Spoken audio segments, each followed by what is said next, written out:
So ఇక్కడ ముందు అసలు జాతీయ ఆదాయంగా అనగా ఏంటి? సింపుల్. అంటే ఇప్పుడు మనం ఇంతకుముందు సింపుల్గా చెప్పుకున్నాం, ప్రజల ఆదాయము ఇది ప్రభుత్వానికి కాదు అనేది స్పష్టంగా. అయితే ఈ జాతీయ ఆదాయం అనగానేమి, what is the national income? First of all this is ఒక దేశంలో, అది మన భారతదేశం అనుకుంటే ఒక సంవత్సర కాలంలో, అది మన ఆర్థిక సంవత్సరం కాలం, ఆర్థిక సంవత్సరం ఏప్రిల్ 1 మార్చ్ 31, మరి ఉత్పత్తి చేయబడే మరియు ద్రవ్యంతో కొలవదగిన అన్ని అంతిమ వస్తు సేవల విలువే మరి జాతీయ ఆదాయం. దీనికి కలపవలసింది మరి విదేశీ నికర ఆదాయాన్ని కలపాలి, అప్పుడే దాన్ని జాతీయ ఆదాయం అంటారు. సో ఇదే ఇంగ్లీష్ వెర్షన్లో కూడా మీరు ఇక్కడ చూడొచ్చు. సో ఈ రెండు భావనలకు ఇది వర్తిస్తుంది. ఇప్పుడు ఏదైతే నిర్వచనం చెప్పాను, ఒక దేశంలో ఒక సంవత్సర కాలంలో ఉత్పత్తి చేయబడే మరియు ద్రవ్యంతో కొలబడే అన్ని అంతిమ వస్తు సేవల విలువే జాతీయ ఆదాయము. ఈ జాతీయ ఆదాయానికి విదేశీ నికర ఆదాయం అంటే ఎగుమతులు దిగుమతులు, రాబోయేది పోయేది మైనస్ చేసు నెట్ నికరం తీసుకోవాలి, దాన్ని కలిపితే వచ్చేదే జాతీయ ఆదాయం. సో ఇటువంటి జాతీయ ఆదాయం మరి రెండు భావనలు ఉన్నాయి, ప్రాథమిక భావనలు. ఒకటి జీడిపి, రెండు జిఎన్పి. ఒకటి జీడిపి అంటే గ్రాస్ డొమెస్టిక్ ప్రొడక్ట్ అనే పదం కన్నా ఆదాయం చదువుకోండి, అర్థం చేసుకోండి, తేలిగ్గా అర్థమవుతుంది. సో ఈ రెండు భావనలకి ఈ నిర్వచనం వర్తిస్తుంది. స్థూల దేశీయోత్పత్తి, దేశీయ అనే పదాన్ని నేను ఎల్లో కలర్లో పెట్టాను, మీకు అర్థమవుతుంది జాగ్రత్తగా దాని డిఫరెన్స్ ఏంటో. దేశీయోత్పత్తి గ్రాస్ డొమెస్టిక్ ప్రొడక్ట్, స్థూల జాతీయోత్పత్తి గ్రాస్ నేషనల్ ప్రొడక్ట్. ఈ రెండు మధ్యన తెలుసుకుంది మన రాష్ట్రం జాతీయ ఆదాయ గణాంకాలను తయారు చేసేది ఎవరు తయారు చేస్తారు ఈ గణాంకాలని, దాన్ని ఎలా చేస్తారో మనం బ్రీఫ్గా తెలుసుకుందాం. సో ఇది ఈ మన దేశంలో జాతీయ ఆదాయ అంచనాలని మరి ఈ కేంద్ర గణాంక శాఖ, సెంట్రల్ స్టాటిస్టికల్ ఆఫీస్, మరి ఇది 1951లో ప్రారంభమైంది. ఇది మన దేశ ఆర్థిక వ్యవస్థని మరి 3 రంగాలుగా విభజించి, అంటే ప్రాథమిక రంగం, ద్వితీయ రంగం, పారిశ్రామిక రంగం లేదా మరియు సేవల రంగం, సర్వీసెస్ సెక్టర్ అని 3 రంగాలుగా విభజించి, అందులో కూడా మళ్ళీ జీడిపికి 13 ఉపరంగాలు, అలాగే జిఎన్పికి 14 ఉపరంగాలుగా విభజించి మరి ఈ జాతీయ ఆదాయాన్ని అంచనాలు వేస్తుంది. ఇది 3 పద్ధతుల్లో చేస్తుంది. ప్రాథమిక రంగం, ద్వితీయ రంగాల్ని ఉత్పత్తి పద్ధతి ద్వారాను, అలాగే సేవల రంగాన్ని ఆదాయ పద్ధతి ద్వారా చేస్తుంది. సో ఎక్సెప్ట్ పారిశ్రామిక రంగంలో ఒకే ఒక రంగం మరి వ్యయ పద్ధతిలో, అంటే 3 పద్ధతులను జాతీయ ఆదాయం మదించడంలో 3 పద్ధతులను ఉపయోగిస్తుంది కేంద్ర గణాంక శాఖ. పారిశ్రామిక రంగంలో ఉన్నటువంటి నిర్మాణ రంగం అదొక్కటి మాత్రమే వ్యయ పద్ధతిలో చేస్తారు, మిగతావన్నీ కూడా ఈ ఉత్పత్తి పద్ధతిలోని, సేవల రంగం ఆదాయ పద్ధతిలో మదింపు చేస్తారు జాతీయ ఆదాయాన్ని. సో మనం ఇక్కడ చూద్దాము, ఈ as per CSO calculate present ఈ సబ్ సెక్టర్స్ ఇన్ ఇంగ్లీష్ వెర్షన్లో ఉంది. అలాగే మన ఆంధ్రప్రదేశ్లో మరి అర్ధ గణాంక directorate, DES, directorate of economics and statistics estimates, GSDP, gross state domestic product, దీన్ని అంచనా వేస్తుంది. అయితే సిఎస్ఓకి కేంద్రంలో చేసేదానికి రాష్ట్రంలో చేసేదానికి ఒకే భేదం ఏంటంటే ఇది 9 ఉపవిభాగాలుగా విభజించి చేస్తుంది. అవే అంశాలన్నీ కవర్ అయిపోతాయి ఇందులో, బట్ 9గా డివిజన్ చేశారు. దీన్ని మీరు ఇందులో చూడొచ్చు, ఈ ఇమేజ్లో మీరు పౌజ్ చేసుకొని చూడండి. సో మరి ఈ ఏదైతే ఉందో ఈ జీడిపి అంటే ఏంటి, ఇప్పుడు బొమ్మలో చూడండి. అసలు జీడిపి అనే కాన్సెప్ట్ని ఎంత స్పష్టంగా మీరు అర్థం చేసుకోవడానికి వీలవుతుందో చూడండి. ఈ జీడిపి 2019-20లో మనం 147.78 లక్షల కోట్లని మరి రెండవ ముందస్తు అంచనాలు. ఏదైనా డాటా కరెక్టా కాదని దాన్ని సరిచూసుకోవాల్సి వచ్చినప్పుడు అది ఎప్పుడు అంచనాలు అని, అంచనాలు 4-5 రకాలు ఉన్నాయి ప్రారంభంగా కనబడేది మనకి. ముందస్తు అంచనాలని, రివైజ్డ్ ఎస్టిమేట్స్ అని, అడ్వాన్స్ ఎస్టిమేట్స్ అని, ఇట్లా క్లియర్గా ప్రొవిజనల్ ఎస్టిమేట్స్ అని, ఇట్లా రకరకాలుగా ఉంటాయి. దాన్ని బట్టి మీరు డాటాని ఇది కరెక్టా కాదా అని నిర్ణయించుకోవాలన్నమాట. So check it. సో వస్తు సేవల ఉత్పత్తి అయ్యే ప్రదేశం బట్టి మరి ఎవరు ఉత్పత్తి చేస్తారు, ఏ ప్రదేశంలో ఉత్పత్తి అవుతుంది వస్తు సేవలు అనే దాన్ని బట్టి జాతీయ ఆదాయాన్ని 2 విధాలుగా కొలుస్తారు. ఒకటి దేశీయ ఆదాయము, అంటే గ్రాస్ డొమెస్టిక్ ప్రొడక్ట్, డొమెస్టిక్ అంటే దేశీయ ఆదాయం అని. రెండవది జాతీయ ఆదాయం, గ్రాస్ నేషనల్ ప్రొడక్ట్, స్థూల జాతీయ ఆదాయం అని. సో ఈ 2 భావనల నుంచే మిగతా అన్ని భావనలు వస్తాయి. ఈ 2 ప్రాథమికమైనవి, ఈ 2 అర్థం చేసుకుంటే మిగతావన్నీ కూడా దాన్ని బట్టి వచ్చేటువంటి ప్లస్ మైనస్లే. So try to understand that. ఈ 2 కాన్సెప్ట్స్ వస్తే అన్నీ వచ్చినట్టే. బట్ దీని నుంచి మిగతావన్నీ కూడా ప్లస్లు మైనస్లే ఉంటాయి, మీరు గమనించవలసిందిగా కోరుతున్నాను. సో ఈ జీడిపి స్థూల దేశోత్పత్తి అంటే ఏంటో ముందు చూద్దాం. What is a gross domestic product? That is, see this map and you find clearly here స్థూల దేశీయ ఉత్పత్తి లేదా జీడిపి, గ్రాస్ డొమెస్టిక్ ప్రొడక్ట్. ఇక్కడ మన ఇండియన్ మ్యాప్ కనబడుతుంది, దాన్ని క్లియర్గా చూడండి. ఇక్కడ కనబడుతున్న ఇమేజ్లో మనకి చిరంజీవి గారు కనబడుతున్నారు. మీరు అర్థం చేసుకోవాల్సింది, ఈ జీడిపిలో చిరంజీవి గారి ఆదాయాన్ని లెక్కిస్తామా లెక్కించమా, సిఎస్ఓ లెక్కిస్తుందా లెక్కిస్తా అంటే దీనికి ఆన్సర్ ఎస్. చిరంజీవి గారి ఆదాయము మన దేశీయ ఆదాయంలో భాగం అవుతుంది. ఇది డోంట్ ఫార్గెట్ ఇట్. మరొక బొమ్మ మీరు చూడండి, ఇమేజ్ కనబడుతుంది, ఇది అద్నన్ సామి. మీరు అద్నన్ సామి గారికి చూస్తే ఈయన మనకి క్లియర్గా తెలుసు, ఈయన పాకిస్తానీ, భారతదేశంలోని, ఆంధ్రదేశంలోని మరి పాటలు పాడతారు, సినిమా పాటలు. దానికి ఆదాయం వస్తుంది ఆయనకి. అది మరి ఈ దేశీయ ఆదాయంలో, మన దేశీయ ఆదాయంలో కలుస్తుందా, పాకిస్తాన్ దేశీయ ఆదాయంలో కలుస్తుందా అన్నదానికి ఇక్కడ క్వశ్చన్ని మీరు ఐడెంటిఫై చేసి అర్థం చేసుకోండి. ఇది కలుస్తుంది, మన దేశీయ ఆదాయంలో కలుస్తుంది. ఎందుకంటే మన దేశీయ భూభాగంలో ఆయన పాటలు పాడారు, దానికి ఆదాయం వచ్చింది. కాబట్టి ఇది దేశీయ ఆదాయంలో, మన స్థూల దేశీయోత్పత్తిలో లేదా జీడిపిలో మరి అద్నన్ సామి గారి ఆదాయం కలుస్తుంది. సో అలాగే మరి ఈ జాగ్వార్, ఇది ఒక యూకేలో ఉన్నటువంటి మరి టాటా మోటార్స్ వారి కొన్నటువంటి కంపెనీ. టాటా బ్రదర్స్, టాటా కంపెనీ వారు కొన్నారు దీన్ని టాటా డివిడెండ్, ఈ పెట్టుబడి పెట్టారు ఆ కంపెనీలో కొని, మరి దానిపైన వచ్చే లాభాన్ని డివిడెండ్ అంటారు. ఆ డివిడెండ్ మన దేశీయ ఆదాయంలో లేదా జీడిపిలో కలుస్తుందా కలవదా అనేది ఇక్కడ ప్రశ్న. సో దీంతో మీకు చాలా క్లారిటీ వచ్చేస్తుంది స్థూల దేశీయోత్పత్తి అంటే ఏమిటి. దీని తర్వాత ఇలాగనే మీకు జిఎన్పిలో బొమ్మలు చూపిస్తాను, ఇదే బొమ్మలు మీకు అప్పుడు ఫుల్గా జీడిపికి జిఎన్పికి ఉన్న తేడా స్పష్టంగా అర్థమవుతుంది. సో ఇది చూడండి, ఇక్కడ ఇట్ ఈస్ నాట్ అప్లికేబుల్. ఈ జాగ్వార్ ఇన్కమ్ అనేది దేశీయ ఆదాయంలో భాగం కాలేదు, ఎందుకంటే ఆ కంపెనీ యూకేలో, బ్రిటన్లో ఉంది, ఇండియాలో లేదు. అందుకని ఇండియా భౌతిక సరిహద్దుల్లో జరిగేటువంటి వస్తు సేవల ఉత్పత్తి మాత్రమే దేశీయ ఆదాయంలో లెక్కించబడుతుంది. ఇది మీరు అర్థం చేసుకోవాల్సింది. దేశ బయట ఉన్నప్పుడు ఎలా ఉంటుందో మరి జిఎన్పిలో మీరు చూడండి. సో ఇటువంటి జీడిపి మరి స్థూల దేశోత్పత్తి 4 విధాలుగా కొలుస్తారు. ఈ 4 వివరంగా నేను చెప్పను, కానీ క్లియర్గా మీకు కొన్ని విషయాలు చెప్తాను. ఒక జీడిపి కారక ధరలో జీడిపి, మార్కెట్ ధరలో జీడిపి అనేది ఒకటి, 2 ఇంటర్లింక్ ఉన్నటువంటి కాన్సెప్ట్. అలాగే ప్రస్తుత ధరలో జీడిపి, స్థిర ధరలో జీడిపి. ప్రస్తుత ధరలు అంటే నిలకడ ధరలు, కరెంట్ ప్రైసెస్. స్థిర ధరలు అంటే నిలకడ ధరలు, అంటే నిలకడ ధరలు లేదా ఫిక్స్డ్ ప్రైసెస్ అంటే మరి గత సంవత్సరాల్లో ఉన్నటువంటి ధరల ఆధారంగా ఈ జీడిపిని అంచనా వేస్తారు. అంటే ఫర్ ఎగ్జాంపుల్ ఇప్పుడు ప్రజెంట్ మరి 2011-12 ఆధార సంవత్సరం ఆధారంగా, అంటే 10 సంవత్సరాలకు వెనక్కి వెళ్ళిన తర్వాత వెళ్ళి ఆ రోజు ధరలతో ఈ రోజు జరిగినటువంటి వస్తు సేవల ఉత్పత్తి మన దేశంలో లెక్కిస్తారు. దాన్నే సింపుల్గా స్థిర ధరలో జీడిపి అంటారు. అంటే ఇది ఎందుకు అలా చేస్తారో మన వీడియో క్లాస్లో చాలా డీటెయిల్గా చెప్పాను విత్ ఇమేజెస్. ఇక్కడ సాధ్యం కాదు మనకి డెమో వీడియోలో.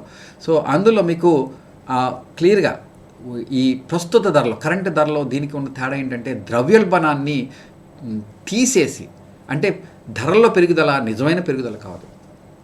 మనము జాతీయ ఆదాయం అంటే ఈ నిర్వచనాన్ని రామంత్రంలో చదువుకోండి. మొత్తం మీకు ఎకానమీ అర్థం కావాలంటే నేషనల్ ఇన్కమ్ కాన్సెప్ట్స్ అర్థం కావాలి. లేకపోతే ఈ ఎకానమీ సబ్జెక్టు కష్టం అవడానికి ఇది ఒకటే కారణం.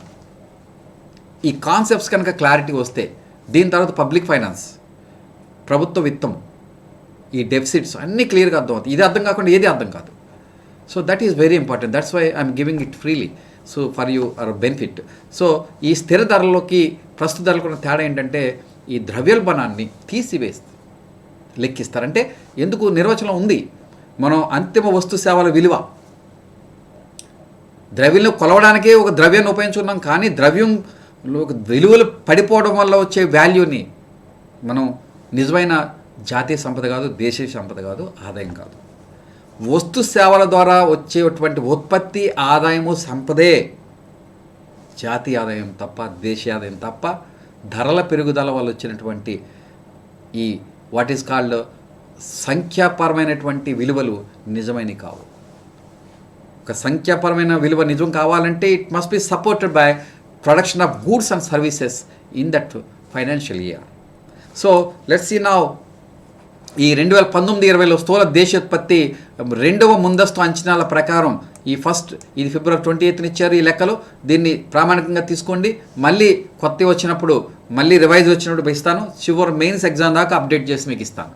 సో స్థిర ధరలో స్థూల దేశీయోత్పత్తి మరి 2019-20లో చూడండి, 2 సంవత్సరాలకి ప్రజెంట్ చేశాను, మీరు పౌజ్ చేసి చూసుకోండి.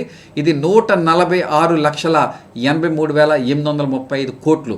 అంటే ఇది 5% వృద్ధిని నమోదు చేసుకుంది. గత సంవత్సరంలో 6.1% అయితే ఈ సంవత్సరం 5%కి పడిపోయింది భారత ఆర్థిక వ్యవస్థ యొక్క జీడిపి గ్రోత్ రేట్. సో ఇదే ప్రస్తుత ధరలో చూస్తే కనుక మనకి ఇది 203,84,759 కోట్లు, 7.5% వృద్ధి రేటుతో మరి ఇది జీడిపి ఉంది. ఎంత తేడా వచ్చింది సార్? సుమారు 50 లక్షల కోట్ల పైనే ఆవిరైపోయింది. అంటే ధరల పెరుగుదల వల్ల వచ్చేటువంటి పెరుగుదల వృద్ధి నిజమైనది కాదు. సో కానీ మరి ఈరోజు మనం వస్తువుల సేవల్ని ఏ రేటు కొంటాం? ఈ సంవత్సరం రేట్లకే కొంటాం. 2011-12 సంవత్సరాలు కొనం. అయినప్పటికీ నిజమైన ప్రజల ఆదాయము, నిజమైన సంపద ఎంత సృష్టించబడిందని చెప్పాలంటే మరి ఈరోజు ప్రపంచవ్యాప్తంగా జీడిపి అట్ కాన్స్టెంట్ ప్రైసెస్, నిలకడ ధరలో, స్థిర ధరలో జీడిపినే మరి ప్రామాణికంగా తీసుకుంటున్నారు. సో అందువల్ల ఈ రెండింటిని మీకు ప్రజెంట్ చేయగలిగాను. సో మీరు ఆంధ్రప్రదేశ్లో ఈ రాష్ట్ర స్థూల దేశీయోత్పత్తి అంటే దీన్ని జిఎస్డిపి అంటారు, అట్ కాన్స్టెంట్ ప్రైస్, నిలకడ ధరల్లో 2011-12 ధరల్లో ఈ 2018-19 సంవత్సరానికి, అంటే 2019-20 సంవత్సరానికి మనకు అందుబాటులో లేవు కాబట్టి అంతకుముందు సంవత్సరం ఎకనామిక్ సర్వే డేటా ప్రకారం చెప్తున్నాయి, as per the first advance estimates అన్నమాట. సో ఆర్థిక సర్వేలు ఇచ్చారు మొన్న 18-19లో. సో దీంట్లో ప్రకారం చూసారంటే ఆంధ్రప్రదేశ్లోని ఉన్నటువంటి ఆదాయము మరి ఇది 6,80,332 కోట్లు. ఇది 11.2% వృద్ధిని నమోదు చేసుకుంది. ఇదే కాలంలో దేశంలో ఈ జీడిపి ఏదైతే ఉందో అది 7% నమోదు చేసుకుంది. ఈ సంవత్సరం 5% బాగా ఇండియాలో, బట్ ఆ సంవత్సరం 18-19 సంవత్సరంలో 7% ఉంది. అంటే 6.9 తర్వాత రివైజ్డ్ ఎస్టిమేట్స్తో మళ్ళీ దాన్ని 6.9కి ఇచ్చారు, బట్ 7 ఓవరాల్గా ఉందన్నమాట. సో అందుకని ఈ మనం ఇక్కడ గుర్తుపెట్టుకోవాల్సింది ఏంటంటే why I'm giving Andhra Pradesh GDP, because ఇప్పటివరకు రాష్ట్రంలో ఆంధ్రప్రదేశ్ వేరుగాను, ఎకానమీ వేరుగాను, ఇండియన్ ఎకానమీ వేరుగా చెప్తున్నారు. అది చాలా లోపభూయిష్టమైనటువంటి విధానం. కోచింగ్ సంస్థలు మెటీరియల్ కూడా అలాగే ఇస్తున్నారు. చాలా తప్పు అది. ఒక student is not an expert. So ఆయనకి క్లియర్గా అర్థం కావాలంటే 2 కంపేర్ ఒక చోటే ఉండాలి. అసలు we need to understand the ratio or the percentage of AP GDP among the Indian GDP. అది అర్థమైనప్పుడే మీకు ఖచ్చితంగా గుర్తుంటుంది, ఖచ్చితంగా అర్థమవుతుంది. సో మీకు అర్థమవుతుంది. ఇప్పుడు మనకి ఇండియన్ జీడిపిని మనం క్లియర్గా చూసాము. ఇది 146 లక్షలు, అంటే 147 లక్షల కోట్లు సుమారుగా మరి 2019-20లో. పోనీ మనం 2018-19లో చూద్దాం. ఆంధ్రప్రదేశ్ కూడా 2018-19లో ఎంత ఉంది అంటే 139,81,426 కోట్లు. అంటే ఇది ఆల్మోస్ట్ 140 లక్షల కోట్లు ఉంది. పోనీ ఆ సంవత్సరంతో పలుచుకొని చూసినా 140 లక్షల కోట్లు ఉంది. అంటే మరి ఇది ఆంధ్రప్రదేశ్లో ఇది ఎంత ఉన్నట్టు మనం ఒక అంచనాకి రాగలుగుతాం అనమాట. అది ఆల్ ఇండియా అయితే 140 లక్షల కోట్లు, మన ఆంధ్రప్రదేశ్ అయితే జస్ట్ ఈవెన్ 7 లక్షల కోట్లు అని మనం చెప్పుకోవచ్చు. సో అది స్థిర ధరలో, ఇది స్థిర ధరలో చూసాము. అది కూడా మనం మరి 18-19 ఇక్కడ కూడా 18-19 సంవత్సరం చూసాం. ఎందుకంటే ఆంధ్రప్రదేశ్ 19-20 లేవు, ఆల్ ఇండియా లెవెల్లో ఉన్నప్పటికీ ఆంధ్రప్రదేశ్లో లేవు. కాబట్టి అదే ఇండియన్ జీడిపి 2019-20 సంవత్సరానికి అయితే 147 లక్షల కోట్ల వరకు ఉంది. నేను సుమారుగానే చెప్తున్నాను. ఫ్రాక్షన్ ఎగ్జాక్ట్ ఫిగర్స్ కూడా మనకి ఈ పిక్చర్లో ఉన్నాయి, మీరు అర్థం చేసుకోవడం, గుర్తుపెట్టుకోవడానికి చెప్తున్నాను. అంతకుముందు సంవత్సరం అయితే 140 లక్షల కోట్లు అయితే ఈ సంవత్సరం 147 లక్షల కోట్లు ఉంది. కానీ అదే ఆంధ్రప్రదేశ్లో అంతకుముందు 18-19 సంవత్సరానికి ఆల్మోస్ట్ 7 లక్షల కోట్లుగా మనం గుర్తుపెట్టుకోవచ్చు. 6.8 లక్షల కోట్లు, మరి 11% గ్రోత్. అదే ఆల్ ఇండియా లెవెల్లో మరి 6.9% ఆర్ 7% గ్రోత్ రేటే ఉంది. సో ఈ విధంగా మన రేంజ్ని మనం స్పష్టంగా అర్థం చేసుకోగలం. ఈ 140 లక్షల కోట్లలో మరి 7 లక్షల కోట్లు ఎంత పర్సెంటేజ్ వస్తుందని గుర్తుపెట్టుకుంటే మీకు క్లియర్గా 5-6% కన్నా ఎక్కువ రాదు, అదే అవుతుంది అన్నమాట. So Indian size of the AP economy and size of the Indian economy అట్లా మనం గుర్తుపెట్టుకోవడానికి తేలికగా ఉంటుంది. సో ఇకపోతే ఇది ఎకనామిక్ సర్వే ప్రకారం ఇచ్చినటువంటి డాటా. మరి నికర దేశీయోత్పత్తి అంటే ఏమిటి? దీన్నే నెట్ డొమెస్టిక్ ప్రొడక్ట్ అంటారు. ఎన్డిపి మన సిలబస్లో కూడా ఇచ్చారు, గ్రూప్ 2 సిలబస్లో group 1 NDP, net domestic product లేదా నికర దేశీయోత్పత్తి. ఇప్పుడు మనం దేశీయోత్పత్తి గురించి తెలుసుకున్నాం, దాంట్లో ఇమేజ్ ద్వారా తెలుసుకున్నాము. అది ఇండియాలో ఎంత ప్రజెంట్ అని లాస్ట్ 2 years చెప్పుకున్నాము. ఇప్పుడు ఆంధ్రప్రదేశ్లో కూడా చెప్పుకున్నాం. ఇప్పుడు ఎన్డిపి చెప్పుకుంటాం. ఈ ఎన్డిపి అంటే వీరి చూడండి ఇమేజెస్లో మీకు క్లియర్గా అర్థమవుతుంది. ఈ గ్రాస్ డొమెస్టిక్ ప్రోడక్ట్ లేదా స్థూల దేశీయ ఆదాయంలో నుండి అట్ మార్కెట్ ప్రైసెస్ అనమాట అది ఉండి డిప్రిషియేషన్ మనకు కనబడుతుంది ఈ ఇమేజ్లో. ఈ యంత్రాల తరుగుదల డిప్రిషియేషన్ అంటారు దీన్నే. ఎప్పుడైనా సరే నికరం అని వచ్చిందంటే గుర్తుపెట్టుకోండి, సంథింగ్ ఈజ్ డిడక్టెడ్. పర్టికులర్లీ ఈ తరుగుదల తీసారని గుర్తుపెట్టుకోవాలి. ఈ తరుగుదల తీసేస్తే వచ్చేదే ఈ నెట్ డొమెస్టిక్ ప్రోడక్ట్. అంటే మనకి ఈ ఎంత తరుగుదల కూడా మీకు ఇక్కడ ఈ ఇమేజ్లో ఇచ్చాను. నెట్ డొమెస్టిక్ ప్రోడక్ట్ ఎలా వస్తుంది? జీడిపి నుండి ఆ సంవత్సరంలో ఈ యంత్రాలని ఏదైతే యంత్రాలు స్థిర మూలధన ఆస్తుల్ని అండ్ ఫిక్స్డ్ క్యాపిటల్ని ఉపయోగించడం వల్ల వచ్చిన తరుగుదల ఏదైతే ఉంటుందో, తరుగుదల ఉంటుంది కదండి, ఏదైనా ఒక యంత్రం సంవత్సరం వాడితే ఉండదా? ఉంటుంది. సో దాని యొక్క తరుగుదల విలువని తీసేసి చూస్తే దాన్ని నికర దేశీయోత్పత్తి లేదా నెట్ డొమెస్టిక్ ప్రోడక్ట్ అంటారు. ఇది 2019-20లో ఈ ఎన్డిపి అనేది 129,95,082 కోట్లు. ఇది కూడా 5% గ్రోత్ మనకి రిజిస్టర్ చేసుకుంది. సో ఇది మీరు గమనించారేమో, మనకు అది ఎక్కడ ఎంత ఉందంటే మనకి 146 లక్షల కోట్లు చూసాం మనం. అంటే 147 లక్షల కోట్లు చూసాం జీడిపి ఇండియాలో. ఇక్కడ దీనికి దానికి ఎంత తేడా ఉంది? ఆల్మోస్ట్ ఇది 130 లక్షల కోట్లు. సో 147కి 30 లక్షల కోట్లకి ఎంత తేడా అంటే 16,88,753 కోట్లు వేరియేషన్ ఉంది. అంటే ఈ డిప్రిషియేషన్, ఈ యంత్రాల వల్ల తరుగుదల వచ్చినటువంటి విలువ మరి దేశ జీడిపిలో ఎంత ఉంది? 16,88,000, ఆల్మోస్ట్ 17 లక్షల కోట్లు ఈ డిప్రిషియేషన్ రూపంలో పోతుంది. ఇది నిజం కదా? అది నిజమైన సంపద కాదు, అది ఖచ్చితంగా తీసేయాలి. ఎందుకంటే మనం యంత్రాలు కొన్న తర్వాత దానికి ఒక లైఫ్ టైం ఉంటుంది, 10 years or 15 years అంతకుమించి ఉండవు. సో దాని ఇన్వెస్ట్మెంట్ వాల్యూని తీసేయాలి. సో ఆ విధంగా యంత్రాల విలువ కనుక తీసేస్తే మరి ఇంతకుముందు ఉన్నటువంటి 147 లక్షల కోట్లు సుమారు గుర్తుపెట్టుకోవడంగా చెప్పుకుంటున్నాం. ఫ్రాక్షన్స్ అని మీకు ఇమేజ్లో ఇచ్చాను చూడండి. సో దీనికి డిప్రిషియేషన్ ఉన్న తేడా. అదే ఎన్డిపి ఎంత?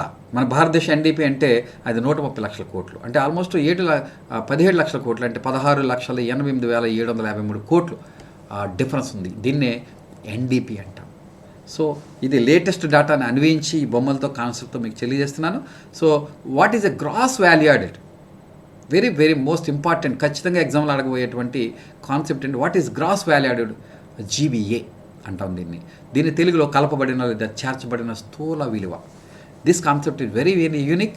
ఇది 2015 నుండి GDP at factor cost and GDP at market prices బదులుగా ఈ జీవీఏ కాన్సెప్ట్ని మరి ఇండియన్ నేషనల్ అకౌంట్స్ స్టాండర్డైజేషన్లో భాగంగా మరి ఈ ప్రపంచ ఐఎంఎఫ్, వరల్డ్ బ్యాంక్, ఓఏసిడి వారి యొక్క ఇచ్చినటువంటి సూచనల మేరకు ఇంటర్నేషనల్ కమిటీ సూచనలు ఎస్ఎన్ఈ అంటాం, సిస్టమ్ ఆఫ్ నేషనల్ అకౌంట్స్ 2008 ఆ రూల్స్ అనుగుణంగా దీన్ని మార్చారు 2015లో.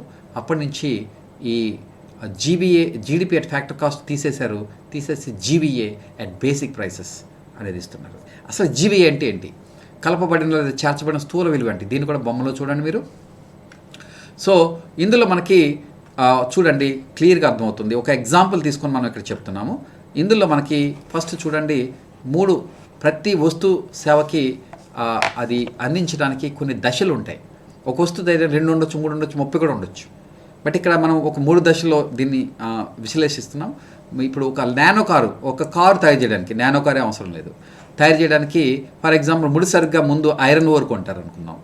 తర్వాత అప్పుడు దాని వాల్యూ 1,00,000 రూపాయలు అయింది. రెండో దశలో మెటల్ షీట్స్ కొంటారు కారు తయారు చేయడానికి, దానికి 5 లక్షలు అయింది. మరి కారు పూర్తిగా వాడడానికి రెడీగా ఉన్న అటువంటి కారు తయారయ్యేసరికి 10 లక్షలు వచ్చింది అనుకోండి. సో ఈ 3 దశల విలువ 16 లక్షలు. మొదటి దశలో 1,00,000, రెండో దశలో 5 లక్షలు, మరి కారు నడవడానికి సిద్ధంగా ఉన్న దశలో 10 లక్షలు, మొత్తం కలిపి 16 లక్షలు. దీన్నే sale value of this car అంటారు అనమాట. ఈ సేల్ వాల్యూ అమ్మకపు విలువ, ఈ కారు యొక్క అమ్మకపు విలువ. ఉదాహరణగా అనుకోండి, నానో సీన్ లేదు, 16 లక్షలు ఉండే సినిమా లేదు, కానీ అనుకోండి. So next cost of intermediate goods అంటే మధ్యంతర వస్తువుల విలువ. ఇది మధ్యంతర వస్తువులు ఉన్నాయి కదా, ఇది చూడండి, మొదటి దశలో ₹1,00,000 యాడ్ అయింది. గ్రాస్ వాల్యూ యాడ్ అంటే ఇదే. ఇక్కడ డిలీషన్ చేసినట్టు ఉంటుంది, ఎడిషన్ ఉంటుంది, డిలీషను, ఈ రెండు పార్శ్వాల్లో మనం దీన్ని చూడవచ్చు. అంటే మొదటి దశలో ₹1,00,000 విలువైనటువంటి ఐరన్ ఓర్ కొన్నాం, ఇంక్లూడింగ్ ట్యాక్సెస్. సో రెండవ దశలో 5 లక్షల మెటల్ షీట్స్కి మనకి ఈ రెండు దశల్లో 1 లక్ష 5 లక్షలు చివర కారు తయారైన తర్వాత వచ్చిన దశలో కాకుండా 2 దశలే ఉన్నాయి, మొత్తం 3 దశల్లో. ఆ 2 దశల్లోది ఈ ఏదైతే అమ్మకు విలువ 16 లక్షలు ఉందో, దీన్ని కనుక మనం తీసివేసినట్టయితే 16 లక్షల నుంచి ఈ అమ్మక విలువను మనం తీసినట్లయితే మనకి 16 లక్షల నుండి ఈ మధ్యంతర వస్తువుల విలువ 6 లక్షలు ఉంది. ఇది కనుక తీసేస్తే వచ్చేదే నికరంగా 10 లక్షలు. అంటే నానో కారు యొక్క జీవీఏ ఎంత అంటే మనకది 10 లక్షలు. ఎందుకని? అమ్మకపు విలువ నుండి మనము మధ్యంతర వస్తువుల విలువను తీసేసాం. అప్పుడు అంతే కదా, ఒక వస్తువుకి తయారవడానికి వస్తు సేవలకి అనేక దశలు ఉంటాయి. ఆ మధ్యలో వీను చివరిది కలిపేస్తే ఎక్కువైపోదా? అంటే గతంలో అలా జరిగేది. ఆ లోపాన్ని సరిదిద్దడానికి 2015లో ఈ జీవీఏ కాన్సెప్ట్ని by economic activity industry wise అవి ప్రజెంట్ చేయడం మొదలుపెట్టారు. సో ఇప్పుడు మోర్ రిలయబుల్గా ఉంది, మోర్ యాక్యురేట్గా ఉంది జాతీయ ఆదాయం, జీడిపి యొక్క అంచనాలు. సో ఈ విధంగా మనకి ఈ GVA concept is very very important. GBA at basic prices, GBA అది మనం చక్కగా క్లియర్గా అర్థం చేసుకోవాలి. GVA at basic prices is equal to GDP at factor cost, అంటే కారకాల ధరల వద్ద జీడిపి అనమాట. దాన్ని నేను క్లాస్ వీడియోలో చాలా వివరంగా చెప్పాను. మన డెమో వీడియోలో అన్ని వీలు కావాలి, అన్ని A to Z చెప్పడం జరిగింది. ఈ నేషనల్ ఇన్కమ్ కాన్సెప్ట్కే సుమారుగా 12 గంటల పైన క్లాస్ ఇస్తాను. సో ఇక జీవీఏ ఈ 2019-20లో ఎంత ఉంది? ఇది 134,34,606 కోట్లు. ఎంత ఉందండి జీవీఏ? ఇప్పుడు ఏదైతే మనం మధ్యంతర వస్తువుల విలువను తీసేస్తే అమ్మకు విలువ నుంచి వచ్చిందో దాని విలువ ఎంత ఉంది అంటే ప్రజెంట్ 2019-20లో 134,34,606 కోట్లు. సో ఇది 2019లో కలపబడిన లేదా చేర్చబడిన స్థూల విలువ ఎంత అంటే మనకి తెలిసింది. దీనికి ప్లస్ నికర పన్నుల విలువ కలుపుకుంటే, ఇక్కడ చూడండి లాజిక్ చాలా ఇంపార్టెంట్. ఇంతకుముందు జీడిపి చెప్పుకున్నాం మనం 147 లక్షల కోట్లని. సో ఇక్కడ మనం చెప్పుకుంటున్నాం, ఇప్పుడు ఏం చెప్పుకుంటున్నాము? నికర పన్నుల విలువ అంతా 12,49,229 కోట్లు. ఈ నికర పన్నుల విలువ గనక ఈ ఏదైతే ఇప్పుడు చెప్పుకున్నామో 134.3 లక్షల కోట్లు జీవీఏకి, ఈ నికర పన్నుల విలువ, నికర పన్నులు అంటే మరి పరోక్ష పన్నులు, ఇండైరెక్ట్ ట్యాక్సెస్, ఈ వస్తు సేవల మీద ఇండైరెక్ట్ ట్యాక్సెస్లో నుండి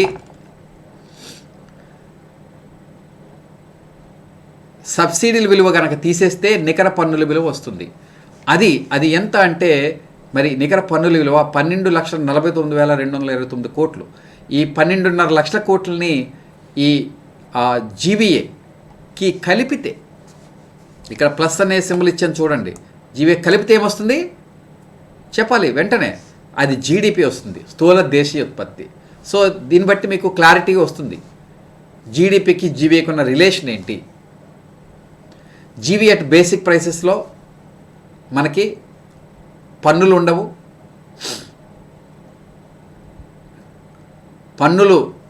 ఉండవు, జీవీ అట్ బేసిక్ ప్రైసెస్లో మూల ధరల్లో జీవీఏ సింపుల్ అండి. జీడిపి అట్ ఫ్యాక్టర్ కాస్ట్ లాగా అందులో పన్నులు ఉండవు, బట్ సబ్సిడీలు ఉంటాయి. ఎందుకంటే సబ్సిడీ అనేది ఒక వస్తు సేవను తయారు చేయడంలోని అయ్యే ఖర్చులో అంతర్భాగం, అందువల్ల ఉంటాయి. సో ఈ విధంగా ఎందువల్ల ఉన్నది, ఎందువల్ల మైనస్, ఎందువల్ల ప్లస్ అని నేను వీడియో క్లాస్లో చాలా వివరంగా చెప్పాను. మీరు అక్కడ క్లారిటీ తీసుకోవచ్చు. మీకు క్లారిటీ వచ్చిందా? GVA plus product taxes is nothing but GDP. GDP అనగా జీవీఏకి ప్రొడక్ట్ ట్యాక్సెస్, ఈ వస్తు సేవల ఉత్పత్తి అయ్యేటువంటి నికర పన్నుల విలువని జత చేస్తే, జోడిస్తే, కలిపితే వచ్చేదే జీడిపి. సో జీడిపికి జీవికి చాలా క్లియరిటీ మీకు వచ్చేసినట్టే. సో అలాగే ఇది ఆంధ్రప్రదేశ్లో ఈ జీవీఏ ఎంత 2018-19 సంవత్సరంలో ఇది 6,14,665 కోట్లు. 6,14,665 కోట్లని అంటే 10.77%. ఇంతకుముందు చూసాను జీడిపి 11% గ్రోత్ ఉంది. ఇక్కడ ఇది జీవీఏ అవడం వల్ల డౌన్ ఉంది, 10.77%. ఇదే కాలంలో మన దేశంలో ఈ జీవీఏ వృద్ధి రేటు 6.8% ఉంది. మన ఆంధ్రప్రదేశ్లో మాత్రం ఇది 10.77%. అంటే ఎక్సలెంట్ గ్రోత్ రేట్ ఉంది. ఇది because of the fact that we are in the backward in terms of industrial and manufacturing growth. So that's why ఇది బిగినింగ్లో ఉన్నాం కాబట్టి మనకి గ్రోత్ కనబడుతుంది. అలాగే బీహార్ కూడా అందుకనే హై గ్రోత్ రేట్ కనబడుతుంది. హై గ్రోత్ రేట్ ఉన్నంత మాత్రమే డెవలప్డ్ స్టేట్ అని కాదు అక్కడ.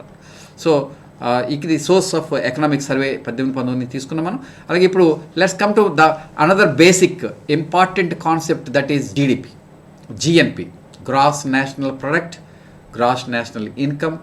జిఎన్పి స్థూల జాతీయ ఆదాయం. ఈ స్థూల జాతీయ ఆదాయాన్ని మనం ఇప్పుడు జీడిపితో ఇంతకుముందు చెప్పినట్టే మనం కంపేర్ చేసుకున్నట్టయితే ఫుల్ క్లారిటీ వస్తుంది. సో ఈ జిఎన్పిలో కూడా మనకి ఉన్నటువంటి ఆ సబ్ కాన్సెప్ట్స్ కూడా ఇప్పుడు తెలుసుకోవచ్చు. మనకి స్థూల జాతీయ ఆదాయం అంటే జిఎన్పి. ఇందులో మరి ఇప్పుడు చూడండి ఈ చిరంజీవి గారి ఆదాయం కలుస్తుందా కలవదా అనేది మీరు చూడండి. ఇది ఈ జిఎన్పిలో ఆయన ఆదాయం కలుస్తుంది. మరి ఇంతకుముందు చెప్పినటువంటి అదనన్ స్వామి ఆదాయము మరి జిఎన్పిలో కలుస్తుందా కలవదా? This is the question you have to answer now with logic. That logic is that అది కలవదు. ఎందుకు కలవదు అంటే ఆయన ఆదాయము పాకిస్తాన్ ఆదాయంలో కలుస్తుంది. ఎందుకో ఇక్కడ నెక్స్ట్ స్టెప్లో మీకు ఈ లాజిక్ అర్థమవుతుంది. ఏమంటే జాగ్వార్ ఇన్కమ్ ఉంది, అది టాటా వారి కంపెనీ, యూకేలో ఉన్నటువంటి కంపెనీ. ఇంతకుముందు జీడిపిలో అది కలవ లేదు, ఇప్పుడు అది మనకి కలుస్తుంది. దీన్ని బట్టి మీకు క్లారిటీ వస్తుంది. ఇది జాగ్వార్ ఇన్కము మన దేశీయ ఆదాయంలో జిఎన్పిలో స్థూల జాతీయ ఆదాయంలో కలుస్తుంది. అంటే మీకు ఇక్కడ వెరీ క్లియర్, జీడిపి అంటే దేశీయ ఆదాయం, అంటే మన దేశ సరిహద్దుల్లో జరిగే సేవల ఉత్పత్తి, అది ఫారినర్ చేసినా ఎవరు చేసినా మన జీడిపిలోనే ఉంటుంది. కానీ జిఎన్పి లేదా జాతీయ ఆదాయం వచ్చేసరికి మన దేశీయులు కనుక విదేశాల్లో ఉంటే వాళ్ళు ఆర్జించిన ఇన్కమ్ కూడా మనకి జత చేస్తామన్నమాట, కలుపుతాము. కానీ మన దేశంలోని విదేశీయుల ఆదాయము వారి దేశాల్లో కలపం, వారి దేశ ఆదాయంలో వాళ్ళు కలుపుకుంటారు, మనం కలపం. అందువల్ల మన ఈ జీడిపి, ఈ GNP is equal to GDP plus net income from abroad. నికర ఆదాయం అంటే వచ్చేది పోయేది తీసేస్తే, మనకి వచ్చేదాని నుంచి పోయేది తీసేస్తే అంటే దిగుమతులుగా అయ్యే ఖర్చు ఏదైతే ఉందో మరి మనం ఎగుమతుల ద్వారా లేదా వచ్చేటువంటి ఆదాయం నుంచి తీసేస్తే వచ్చేది నికరం. దాన్నే నెట్ ఫారిన్ ఇన్కమ్ అంటాం. నికర విదేశీ ఆదాయాన్ని కలిపితే జాతీయ ఆదాయం. ఇలా విదేశీ ఆదాయము మన విదేశీ అకౌంటు ఎప్పుడు మైనస్లోనే ఉంది. ఆ మైనస్ భారీ మైనస్ కాదు, ఎకనామిక్ రిఫార్మ్స్ వల్ల గ్యాప్ ఫిల్ అయింది 1991కి ఇప్పటికి. కానీ still our external account runs in a negative because of the oil burden, oil bill వల్ల. సో మనకి దిగుమతులు ఎక్కువ ఎగుమతుల కన్నా, అందువల్ల ఇది మైనస్లో ఉంటుంది. మన GNP is always less than GDP అని గుర్తుపెట్టుకోండి. సో మనకి ఇది ఎంత ఉంటుంది 2019-20లో ఈ స్థూల జాతీయ ఉత్పత్తి జిఎన్పి మరి రెండవ ముందస్తు అంచనాల ప్రకారం, ఇది ఫస్ట్ అని ఇచ్చాను ఇక్కడ, రెండవ అని గుర్తుపెట్టుకోండి. ఈ స్థిర ధరలో ఈ స్థూల జాతీయ ఉత్పత్తి ఎంత మనము 2018-19 ఇక్కడ ప్రజెంట్ చేశాను. 2019-20 చూడండి, ఇది 145,22,931 కోట్లు. అంటే చూడండి మనకి ఇది జీడిపి కన్నా, జీడిపి ఎంత 146,83,835 కోట్లు. మనం ఇది గమనించుకోవాలి. సో ఎంత తేడా ఉందో మీరు ఇక్కడ చూడండి. సుమారుగా మనకి 1,50,000 కోట్ల వరకు డిఫరెన్స్ ఉంది. ఈ 1,50,000 కోట్లు ఏంట్రా అంటే మన విదేశీ ఆదాయం మైనస్లో ఉంది, నెగిటివ్లో ఉంటుంది, ప్రతికూలంగా ఉంటుంది. అంచేత ఆ కొద్దిగా తక్కువ వచ్చిందనమాట. అందువల్ల మనకి జిఎన్పి అంటే స్థూల జాతీయ ఆదాయం is always less than hour GDP. ఎందువల్ల కారణం అంటే మన విదేశీ ఆదాయం మనకి మైనస్లో ఉంది కాబట్టి ఆ మేరకు. సో అలాగే ఇది ప్రస్తుత ధరలు చూద్దాం, అంటే కరెంట్ ప్రైసెస్. దీన్ని మార్కెట్ ప్రైసెస్ అని కూడా అనుకోవచ్చు, పెద్దగా డిఫరెన్స్ ఏమి లేదు రెండింటి మధ్యన. సో 2019-20లో ఈ జిఎన్పి అట్ కరెంట్ ప్రైసెస్ అని కనుక చూస్తే మనము ఇది 1,63,263 లక్షల కోట్లు ఉంది. అంటే ఆల్మోస్ట్ 201.5 లక్షల కోట్లు ఇది జిఎన్పి అట్ కరెంట్ ప్రైసెస్ ఉంది 2019-20 సంవత్సరానికి. అంటే ఇప్పుడు మన జీడిపి చూద్దాం, అది ఎంత ఉందో. జీడిపి అట్ కరెంట్ ప్రైసెస్ చూద్దాం. జీడిపి అట్ కరెంట్ అంటే ప్రస్తుత ధరలో జీడిపి చూస్తే కనుక ఇది 203,84,759 లక్షల కోట్లు ఉంది. సో అంటే ఎంత తేడా ఉంది ఇక్కడ కూడా మనం గమనిస్తే కనుక తెలిసిపోతుంది, మనకి ఆల్మోస్ట్ 2 లక్షల కోట్లు తేడా ఉంది. సో ఎందుకు అంటే ఈ రెండింటి మధ్య తేడా అదే, విదేశీ ఆదాయం మనకి మైనస్లో ఉండడమే కారణం. అదే మరి దేశీయ ఆదాయానికి స్థిర ధరలకి ప్రస్తుత ధరలకు ఉన్నటువంటి తేడా మీరు ఆల్రెడీ చూశారు.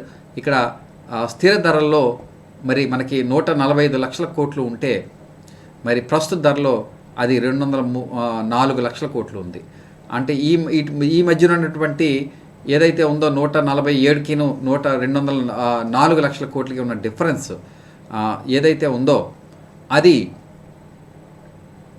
ఈ 145 లక్షల కోట్లకి 204 లక్షల కోట్లకి ఉన్న డిఫరెన్స్ ఏదైతే ఉందో మనకి ఆల్మోస్ట్ 50 లక్షల కోట్లు కూడా ఇది ఆ వేరియేషన్ ఏంటంటే ద్రవ్యోల్బణం హరించుకుపోయిందన్నమాట.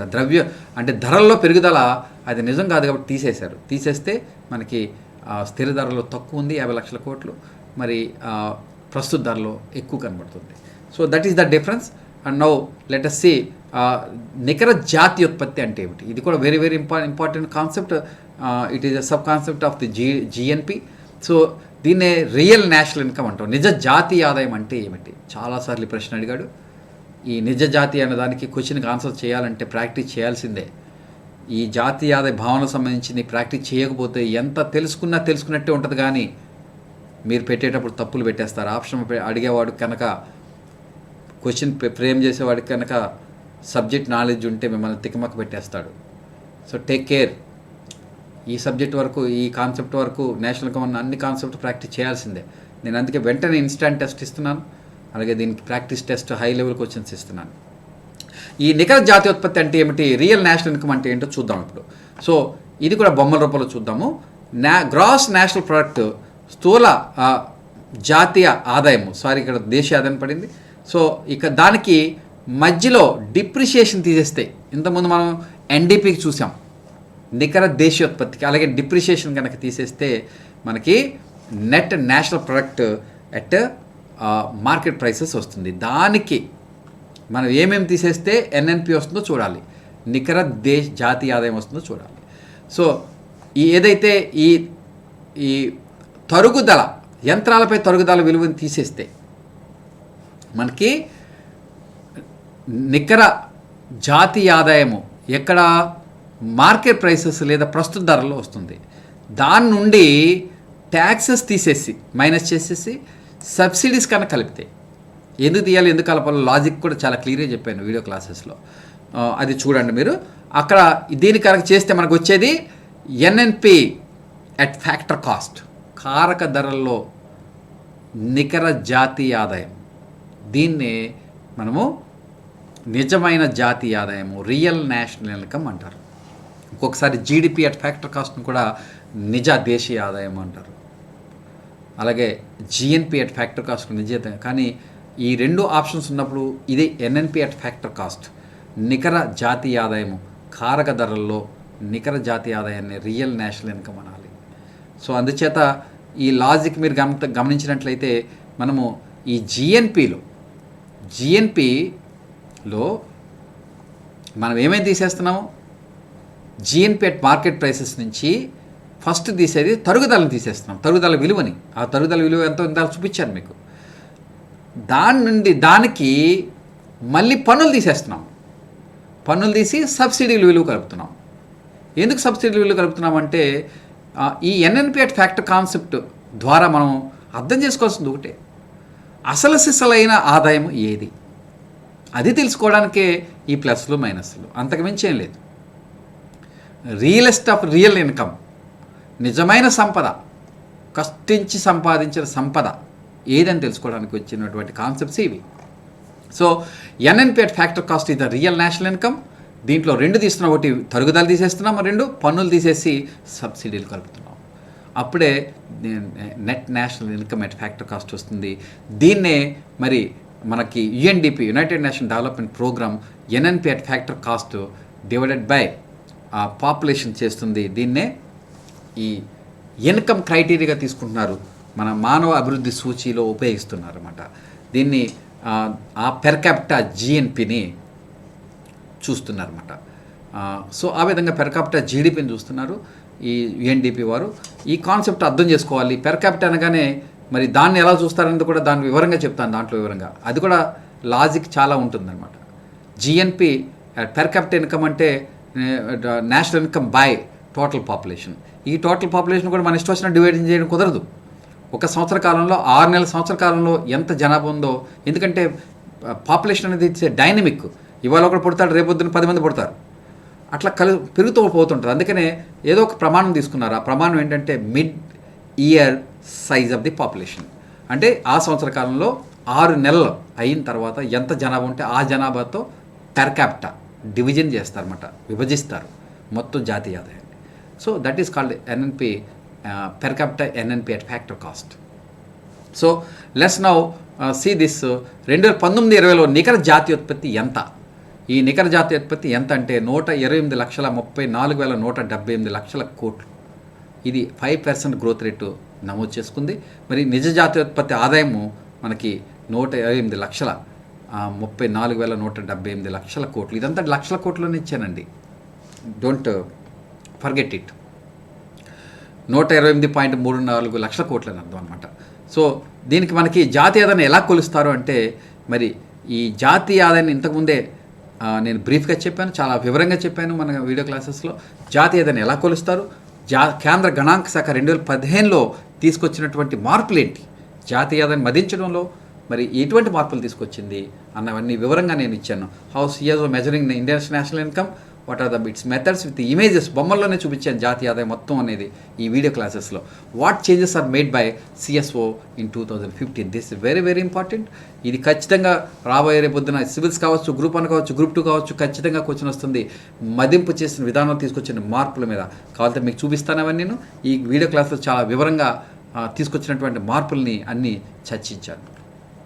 సో మనకి ఈ గ్రూప్ 2 ఎకానమీ ఆన్లైన్ క్లాసెస్ని సబ్స్క్రైబ్ చేయండి. దీనికి డిస్క్రిప్షన్లో మీకు లింక్ ఇస్తాను. అలాగే మీకు ఈ ఎవరైతే ఫ్రీ కోచింగ్ కానీ 50% డిస్కౌంట్ కోరుకున్న వాళ్ళు ఉంటారో వాళ్ళకు కూడా ఒక అవకాశం ఇస్తున్నాం.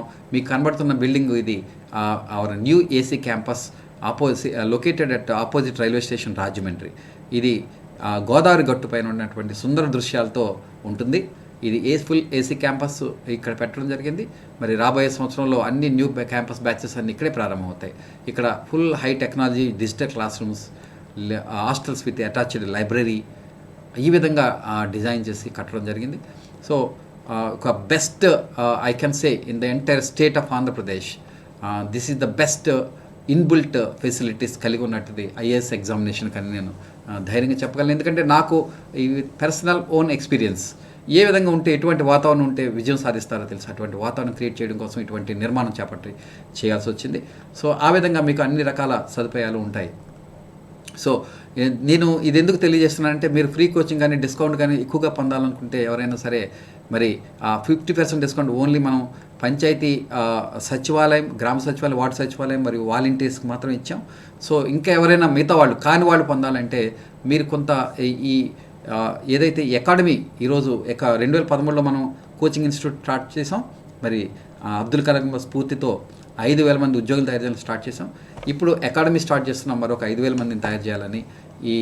ఈ అకాడమీలో inter degree with IAS coaching and all competitive exams కోచింగ్లా 2 డివిజన్స్ ఉంటాయి. దీనికి మీరు ఒక 10 కాంటాక్ట్స్, ఇంటర్ డిగ్రీ కాంటాక్ట్స్, ఇప్పుడు ఇంటర్ డిగ్రీ జాయిన్ అయ్యే కాంటాక్ట్స్ మాకు షేర్ చేస్తే 50% డిస్కౌంట్.